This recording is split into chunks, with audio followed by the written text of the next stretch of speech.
होता है। फिर तुमने हमको नहीं पकड़ा, हमसे क्यों बोला कि तुम पकड़ लो हमारे सर को भगवान? कहा प्रभु हम जीव हैं, हमारी पकड़ कमजोर होती है और हमारी पकड़ से आप छूट सकते हो, पर आप जिसको पकड़ लो भगवान उसको बड़ा कौन छुड़ा सकता है।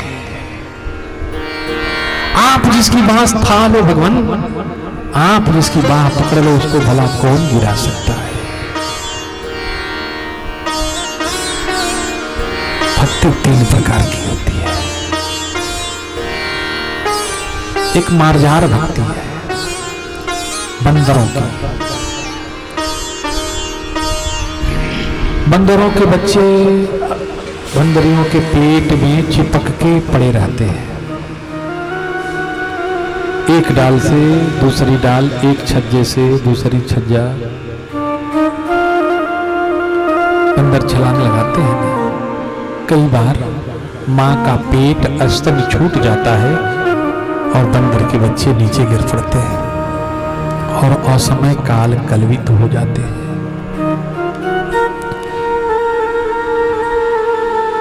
भगवान बिल्ली भी, सिंह भी, सिंहनी भी अपने बच्चे के, अपने शावक को मुंह में दबा के एक जगह से दूसरी जगह दौड़ती है, छलांग लगाती है, पर सिंह के शावक को खरोच तक नहीं आती। भगवान हम जीव हैं, हमारी पकड़ कमजोर है, पर तुम जिसको पकड़ लो ना उसको न कोई छुड़ा सकता है, न कोई गिरा सकता है। ब्रज के नंदलाला श्री राधा सावरिया सब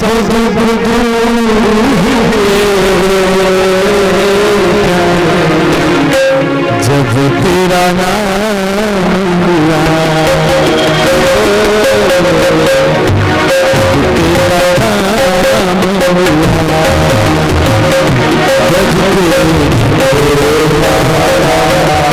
श्री राधा सब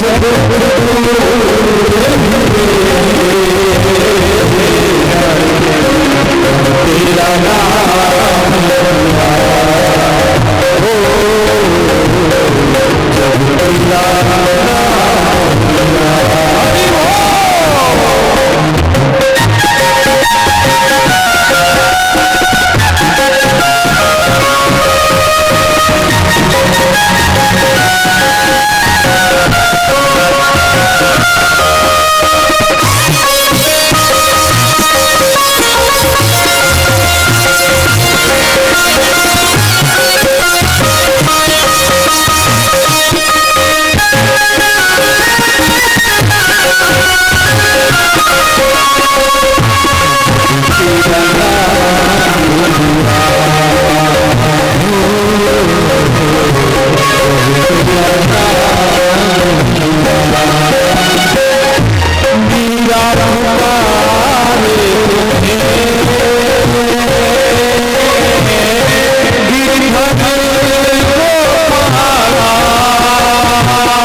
सच्चिदानंद भगवान की जय हो। हमें प्रीति हो तब, नाम में प्रीति हो, बिना प्रेम के नाम लेने का कोई मतलब नहीं है। प्रेम कैसे होगा? विभीषण राम जी को जानता नहीं था, पर राम जी के विषय में हनुमान जी मिले तो बताए। हनुमान जी के मुख से राम जी की चर्चा सुन के विभीषण की प्रीति पुष्ट हो गई। और प्रीति पुष्ट हुई कि भगवान से मिलन का रास्ता खुल गया। खुला कि नहीं खुला? अच्छा, हनुमान जी जिसको जिसको मिले हैं उसको भगवान की प्राप्ति जरूर हुई है। अच्छा, सबसे बड़ी बात, हनुमान जी मिले हैं तो भक्त को भगवान के पास चढ़ के नहीं जाना पड़ा है। हनुमान जी खुद बांह पकड़ के लेके गए हैं। देखो, युद्ध भूमि में लक्ष्मण भैया को शक्ति बाण लग गई। क्या लग गई? शक्ति बाण। मेघनाद ने मार दिया। लक्ष्मण भैया हो गए मूर्छित। अब चारों तरफ निराशा छा गई। लक्ष्मण जी को गोद में लेके राम जी तक कौन पहुंचा? हनुमान जी पहुंचे। भगवान तक भक्त को किसने पहुंचाया? हनुमान जी ने। दूसरी बात, अब समस्या है संजीवनी बूटी की। अब समस्या है सदगुरु वैद्य की। सदगुरु वैद्य कौन लाएगा पकड़ के? कौन लाया हो सदगुरु वैद्य? हनुमान जी भगवान को भी लाए, सदगुरु को भी पकड़ के लाए। अब जरूरत है भक्ति रूपी संजीवनी की। भक्त किससे जिंदा होता है? भक्ति से। भक्त की चेतना किससे लौटती है? भक्ति से। भक्ति विहीन व्यक्ति निस्तेज और निष्प्राण हो जाता है। पर भक्ति मिलेगी कहां? इतना सरल तो है नहीं। भक्ति को लाना, भक्ति को पाना मतलब पहाड़ उठाना जैसा कठिन है। हाँ, क्योंकि भक्ति में प्रतीक्षा करनी पड़ती है और व्यक्ति प्रतीक्षा करना नहीं चाहता। भक्ति को पकड़ के लाना भक्त के लिए, इसको आसान ना समझो। क्यों? क्योंकि जो स्वतंत्र है उसको बस में करके लेके आना ये गुड्डे गुड़ियों का खेल नहीं है। इसीलिए तो गोस्वामी तुलसीदास जी ने हनुमान चालीसा में कहा कि दुर्गम काज जगत के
लक्ष्मण जी को पता चला कि वैद्य को किसने बुलाया था, कौन ले जाया था। लक्ष्मण जी को पता चला कि संजीवनी बूटी कैसे आई थी। लक्ष्मण जी के लिए मूर्छा को भगाना सुगम हो गया। अच्छा, हनुमान जी भी थोक के भाव से संजीवनी लेके आए। होलसेलर है हो, छोटे मोटे नहीं। कहें कि दुनिया में कोई भी भक्त होगा जिसको भक्ति की प्यास होगी, अगर तृप्त होना है तो हनुमान जी की शरण में और देवता चित नहीं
रामादल पर जो संकट छाया हुआ था, संकट के बादल कटा कि नहीं? राम जी के परिकरों की, राम जी के परिजनों की, राम जी के शुभचिंतकों की जो पीड़ा थी, दुख था, दूर हुआ कि नहीं? किसी को कुछ करना पड़ा कि अकेले से हनुमान जी का बल होता है।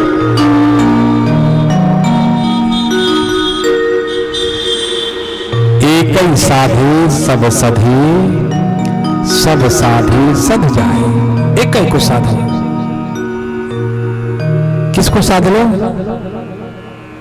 इतना सरल किसी को साधना नहीं है।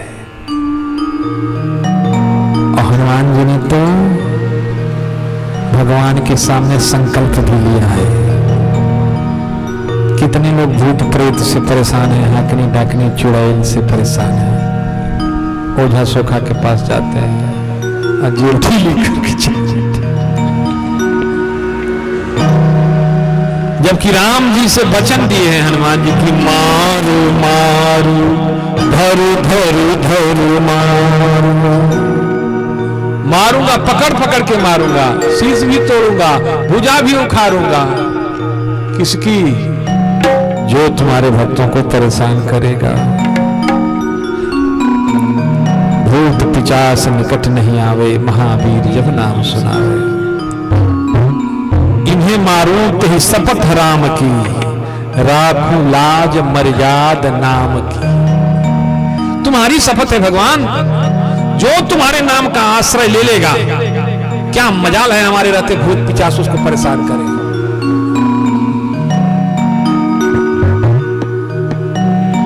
कहीं नहीं जाना पड़ेगा भूत बैठवाने, एक के गदा में बैठा देंगे उसको। तो हनुमान जी के प्राप्त हो जाने से विचार करो, सहजता से सद्गुरु की प्राप्ति हो जाती है। हनुमान जी के प्राप्त हो जाने से सहजता से भक्ति रूपी असंभव संजीवनी भी प्राप्त हो जाती है। जबकि इस कलिकाल में भक्ति रूपी संजीवनी का प्राप्त होना दुर्गम है, दुर्लभ है, कठिन है हो भक्ति का मिलना। पर हनुमान जी की अनुकंपा हो जाए तो दुर्गम काज भी सुगम हो जाता है। किसके लिए? भक्त के लिए। और तो और भक्ति है वो संजीवनी है क्या? रघुपति भगत सजीवनी मूरी। गोस्वामी तुलसीदास जी कहते हैं कि राम जी की भक्ति ही वो संजीवनी है जो मुर्दे में भी प्राण फूंक दे। और ये किसके पास है? राम रसायन किसके पास है? तुम्हारे पास है। सेवा करके पा लिया है हनुमान जी ने, संजीवनी का रख लिया जेब में। तो सदगुरु को मिलाना हो तो हनुमान जी महाराज की कृपा चाहिए। भक्ति रूपी संजीवनी प्राप्त करना हो तो हनुमान जी महाराज की कृपा चाहिए। और भगवान तक बाह पकड़ के गोद में टांग के ले जाना हो तो हनुमान जी महाराज की कृपा चाहिए। और भगवान के गोद में सिर रखना हो, चरणों में नहीं हो, क्योंकि लक्ष्मण भैया का सिर अपने गोद से उठाया तो सीधे राम जी की गोद में डाला था।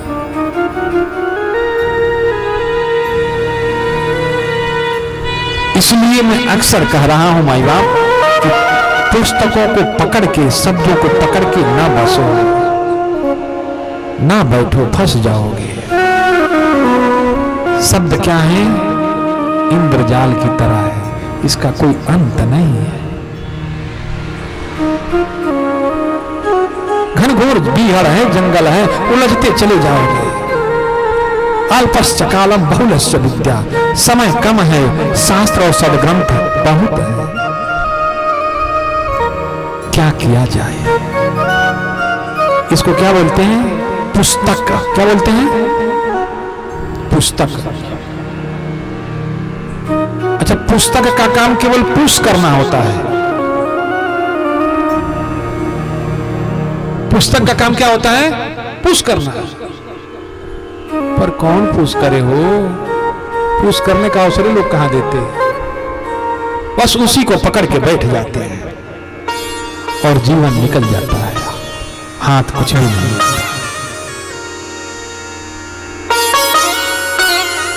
उपलब्धि पूछो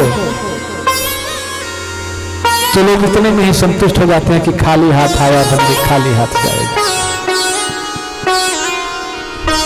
खाली हाथ आए अच्छी बात है, पर झोली भर के जाओ। तुम्हारी झोलियों में तुम्हारे कर्मों की थाती भरी हो, तुम्हारी झोली में सत्कर्म की थाती भरी हो। खाली हाथ आया जरूर था, पर खाली हाथ जाने से बड़ी शर्मिंदगी कुछ और हो नहीं सकती। हाथ खाली परमात्मा ने इसीलिए भेजा था कि खाली हाथ रहेगा तो लोक की सेवा करेगा। पर तूने वो कमाया जो इन हाथों से सहेज के लिए नहीं जा सकते। और धन के दो ही रास्ते हैं, या तो दे के जाओगे या छोड़ के जाओगे, लेके तो नहीं जा सकते। शास्त्र और सद्ग्रंथ कहते हैं पृथिव्याम त्रीणि रत्नानि जलमन्नैः सुभाषितम् मूढैवा पाखाण्डेषु रत्न संज्ञां विधीयते। पृथ्वी पर कितना रत्न है? 3। और इन तीनों रत्नों से तुम भरे हुए हो। जल, अन्न और मीठी वाणी, इसका अभाव किसी के पास नहीं है। जल है तो तुम जीवित हो, अन्न है तो उधर भर रहा है, और वाणी तो है, मीठी तो बोल ही सकते हो। पर इस रत्न को प्रकाशित ही तुम नहीं होने दे रहे हैं। सुग्रीव तक लेके पहुंचे हनुमान जी महाराज।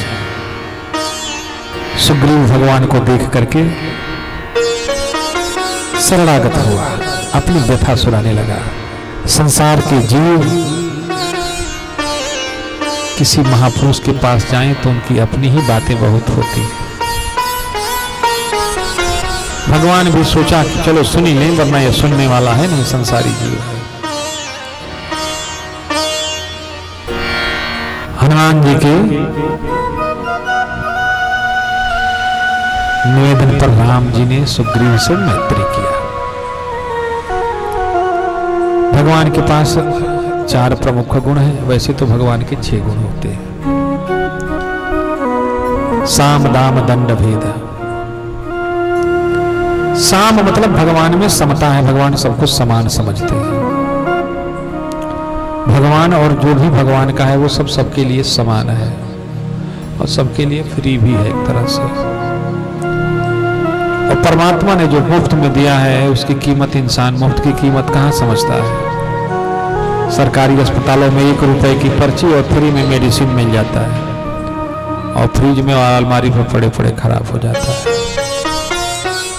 500 रुपए की पर्ची और तो 1000 रुपए की दवा लेके आए तो दवा खत्म हो जाने के बाद बाटल में पानी डाल के हिला के पीते। क्यों भैया ऐसा क्यों? अरे बड़ा महंगा हो। पर परमात्मा उदारता के कारण तुमको तुम्हारी स्थिति को देख के जो तुम्हारे जीवन के लिए नितांत आवश्यक है, जिसके बिना तुम्हारा जीवन संभव नहीं, वो मुफ्त में दिया है। कोरोना काल में ऑक्सीजन के एक एक सिलेंडर के लिए लंबी लंबी कतारें लगती थी। नोट की गड्डियां बैंक में और अलमारी में भरी होती थी जेब में, पर ऑक्सीजन का सिलेंडर के बिना कई लोगों ने अपना प्राण त्याग दिया।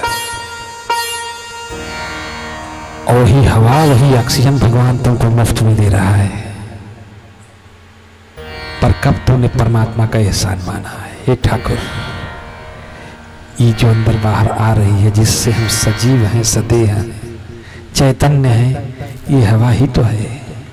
ये न दे तो इसके बिना जीवन की कल्पना है क्या? पर एक बार भी तुम्हारा ध्यान गया क्या इसके तरफ? एक बार भी गया? नहीं गया। जल मुफ्त में दिया तो जल को बर्बाद कर रहे हो। और नहीं मिलता तो बाटल का भरा हुआ सारा गला जल 20 रुपया, 25 रुपया, 30 रुपया देकर के खरीद रहे हैं। परमात्मा तो बहुत करुणाशील है, करुणा से भरा हुआ है भक्तों को लेकर के, और पर उसकी करुणा को हम कहां समझ पा रहे हैं। पर सदगुरु के प्रेरणा से परमात्मा की करुणा बरसती है। हनुमान जी की प्रेरणा से राम जी ने सुग्रीव को मित्र बनाया, और मित्र बनाया अपना तो अपने समान मित्रता अपने बराबर में की जाती है। या यूं कहें कि मित्र हो जाए तो सम ही हो जाता है।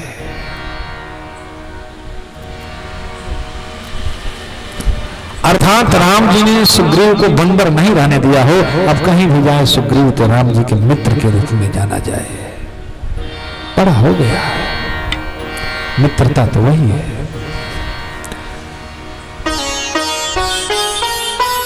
सुग्रीव की पीड़ा को भगवान ने दूर करने का प्रयोजन किया। सुग्रीव अपनी व्यथा बता रहा है, प्रभु हमारी पत्नी भी छीन लिया, वैभव भी छीन लिया, और अपने भाई के भय से ही हम इस कंदराओं में छिप के यहाँ जीवन यापन कर रहे हैं। भगवान ने कहा, सुनो सुग्रीव, मैं मारे हूं बाली एक ही बाण। हे सुग्रीव, मैं बाली को एक ही बाण में मार डालूंगा। सुग्रीव तो बड़ा प्रसन्न हो, क्योंकि कायर लोग कुछ करना नहीं चाहते, पर भगवान बिना किसी से कुछ कराए कुछ करते भी नहीं है। परमात्मा सब कुछ करते हुए भी अकर्ता बना रहता है, करते हुए तो तुम ही दिखते हो। तुमको निमित्त बना के परमात्मा सब कुछ करा लेता है, और भ्रम तुमको हो जाता है कि मैं कर रहा। पर जो कुछ भी होता है उसके होने से होता है, वो ना हो तो भला क्या हो सकता है। सुग्रीव राजा बन गया, राज्याभिषेक किया राम जी ने, और बाली को मारने के लिए कहा कि मैं चिंता न करो। सुग्रीव बताने बड़ा बलवान है, कहा कोई उसकी चिंता मत करो, तुम जाके ललकारो। राम जी की बात मान के सुग्रीव ने ललकारा। सुग्रीव के ललकारने के बाद बाली सोचा कि गीदड़ के अंदर बल कहां से आ गया, किसने भरा।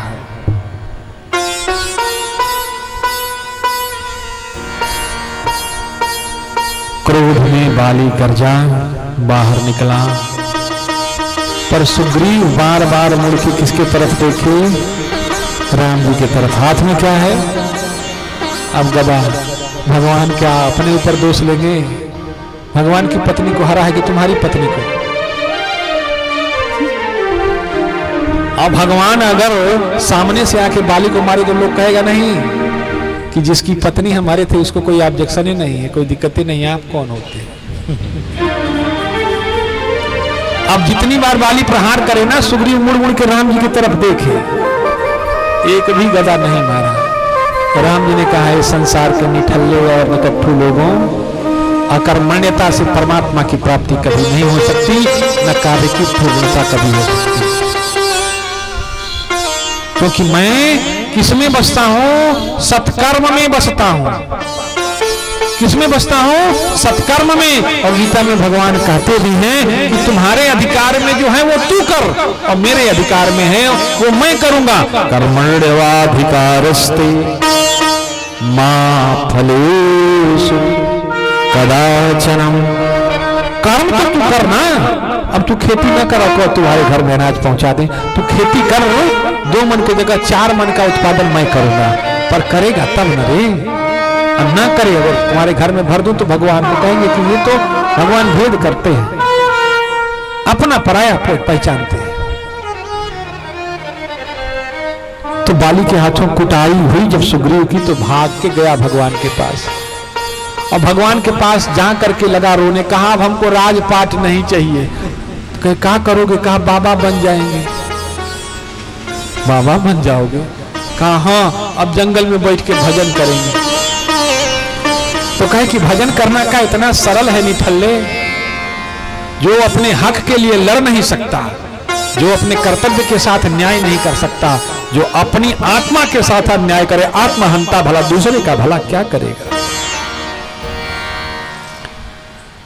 कहा, हम लड़ नहीं सकते, लड़ नहीं सकते तो तुमको जीने का भी अधिकार नहीं है। क्योंकि जिंदगी इम्तिहान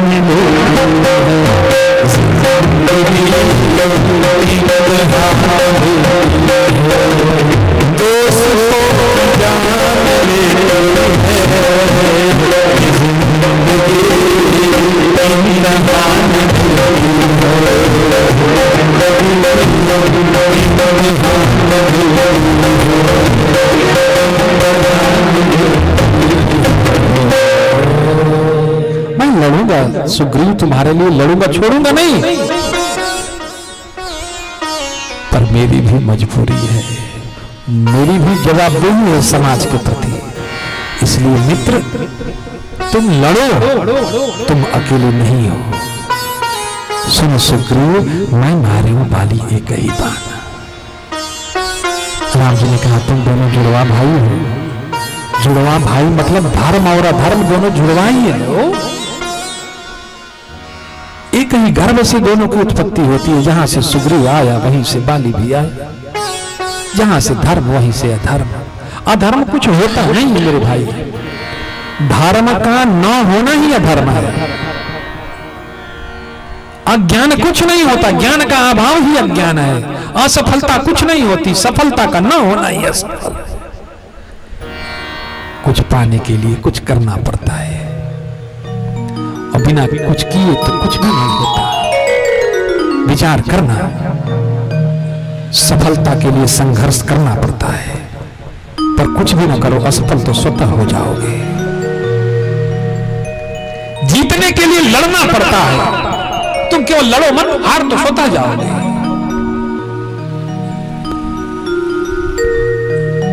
धर्म करने के लिए कर्तव्य का बोध होना जरूरी है। अपने कर्म को च्युत कर दो, कर्तव्य को भूल जाओ, अधर्म तो स्वतः हो जाएगा। Darkness is absence of the light.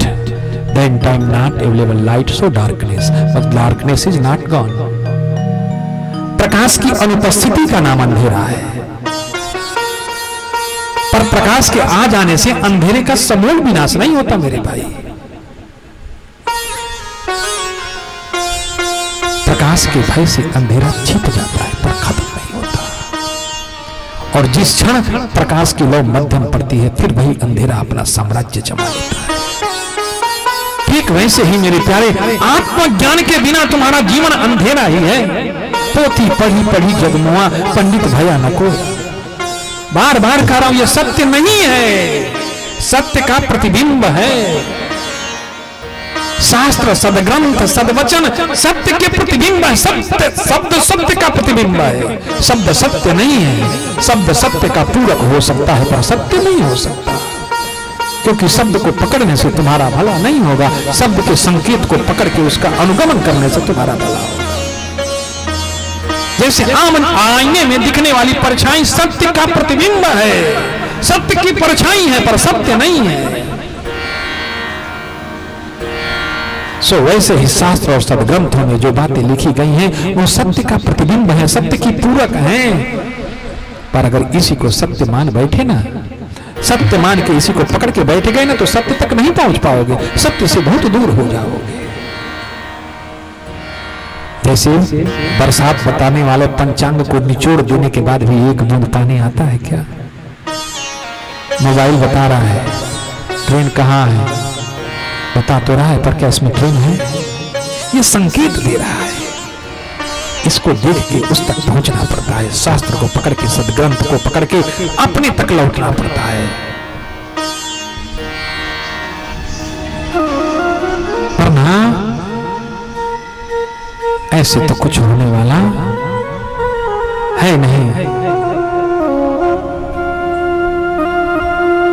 इसलिए आत्म जागृति और आत्म चेतना का होना बहुत जरूरी है। बहती नदी में कच्चे रिश्ते नाते प्यार,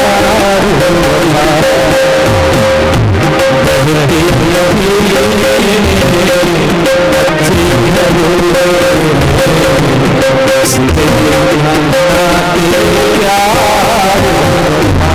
जीवन क्या है? नदी में समान है। और ये संबंध क्या है? कच्चे घड़े की भांति है। जैसे कच्चा घड़ा भाई बाप पानी में डालो ना, वो घड़ा कच्चा होगा, वो बहुत देर तक पानी में टिकेगा नहीं, अंततः गल ही जाएगा।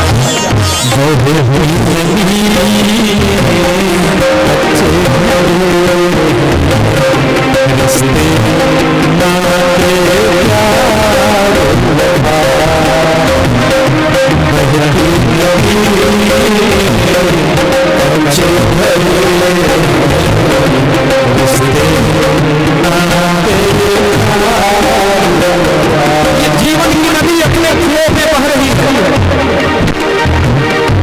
इसी जीवन में अनेक संबंध पत्नी से, भाई से, पिता से, मां से, सबसे जुड़ गया, पर कोई भी संबंध बहुत करीब तक चलने वाला नहीं।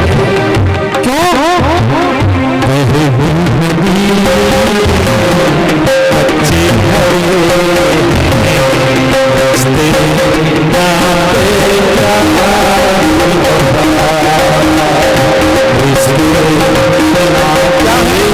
कोई भी रिश्ता पक्का रिश्ता नहीं है, कच्चा रिश्ता है। इसलिए इन रिश्ते से तुमको तुम्हारे लक्ष्य तक पहुंचाना, सोचना अपराध है। दूर लगे सारा पड़ता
कर्म का अधिकार तुम्हारा ही सठ कर्म कर। राम जी ने सुग्रीव को समझाया, तब गया लड़ने के लिए। तुम्हारे बदले जाके मैं नहीं बाली से लड़ूंगा, तुम लड़ोगे, लड़ते हुए तुम दिखोगे, पर उसमें बल हमारा होगा। और कायर लोग काल ही कर्म ही ईश्वर ही मिथ्या दोष लगाए, खुद करना नहीं चाहते कुछ, कभी काल को, कभी कर्म को, कभी ईश्वर को, कभी परिजनों को दोष देते। सुग्रीव गया, भगवान ने उसकी पहचान के लिए एक माला डाल दिया। मैंने क्या बोला, धर्म और अधर्म एक ही जैसे दिखते हैं, इसलिए कई बार अधर्म धर्म का स्वरूप बना के ठग जाता है। कई लोगों की भक्ति ले भागता है, श्रद्धा ले डूबता है, पर भगवान ने माला डाल दिया। अब पहचान हो गया कि कौन धर्म के पथ पर है और कौन अधर्म के पथ पर। क्यों? भगवान ने चयन कर लिया। अब धर्म के पक्ष में भगवान है, और जिसके पक्ष में भगवान है विजय तो वही होगी। एक ही बार में बाली का काम तमाम कर दिया प्रभु ने। पर गिरते गिरते बाली ने बहुत कुछ भगवान को बुरा भला कहा। कहा सुनते हैं कि तुम्हारा आना धर्म के लिए है, और धर्म के लिए आकर के तुम छिप करके बहेलिए की भांति, व्याध की भांति हम पर प्रहार किए। कौन सा धर्म है?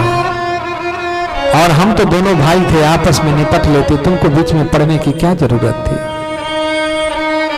धर्म हेतु अवतरे गोसाई, मारे हो मोहि व्याध की नहीं। आए हो धर्म की रक्षा करने के लिए और खुद मार रहे हो बहेलिए की तरह।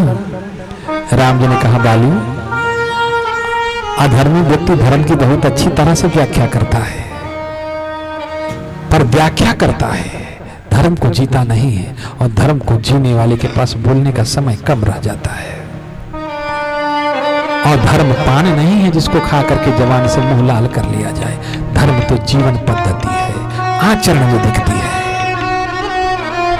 धीरज धर्म मीत अरु नारी, आफत काल परखिए चारी। इनकी परीक्षा होती है, धीरज की भी होती है, धर्म की भी होती है, मित्रता की भी होती है, और पत्नी की भी होती है। विषम परिस्थिति में इनको अग्नि परीक्षा से गुजरना पड़ता है, और उससे पक के जब ये बाहर निकलता है तो कुंदन सोना बनके और लोहा फौलाद बनके निकलता है।